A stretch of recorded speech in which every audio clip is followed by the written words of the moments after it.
James Cameron is reportedly planning a 3D version of his blockbuster film, Titanic. That move comes right after the runaway success of his first 3D film, Avatar. In fact, Avatar has been instrumental in reviving interest in 3D animation worldwide, be it for television, gaming or movies. Asha Gopalakrishnan takes a trip down the virtual lane to find out what's fueling the 3D mania. Ladies and gentlemen, you're not in Kansas anymore.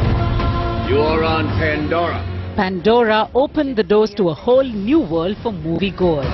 A world of make-believe where things were more real than before. You knew this would happen? Everything changed.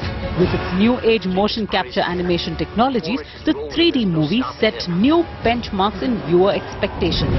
Outstanding. Avatar is the world's most expensive 3D film ever made and is the most successful one too. In fact, it may have unleashed a far bigger 3D revolution than ever before. There's very, very broad and deep audience acceptance of 3D right now. Now, it's ours as an industry to screw up if we start putting out bad 3D. The 3D has been of a very high caliber over the last few years with the DreamWorks films. You know, I think Avatar was done right, and I think there are a number of films that have really gotten people excited about the idea of 3D. Action! But the stakes are higher because this idea is an expensive one. In Hollywood, it costs between $150 and $300 million to make a 3D movie.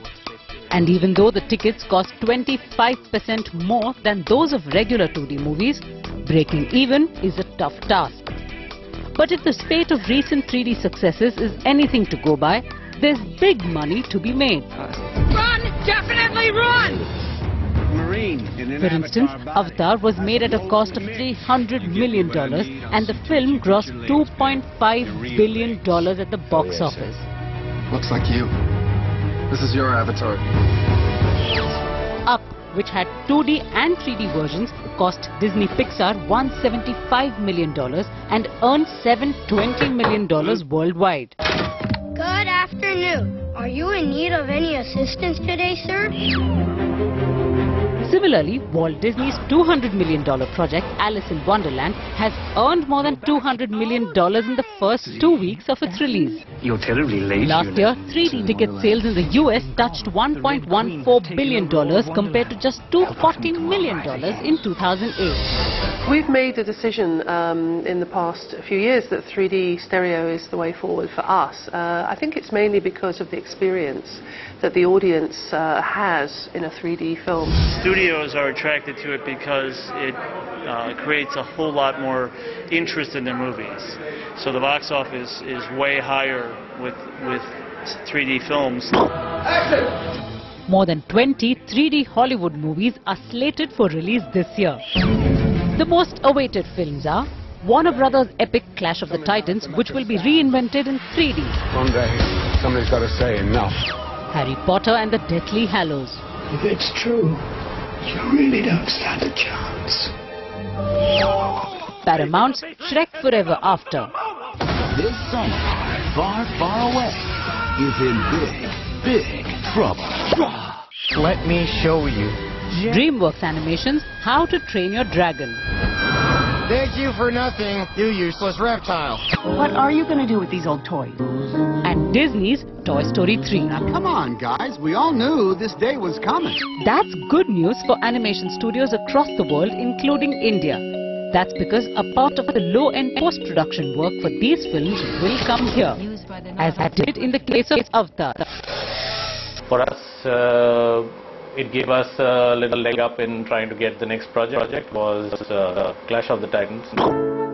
From outsourcing opportunities to making full-length 3D animation films and teleseries, there's enough and more work on the table.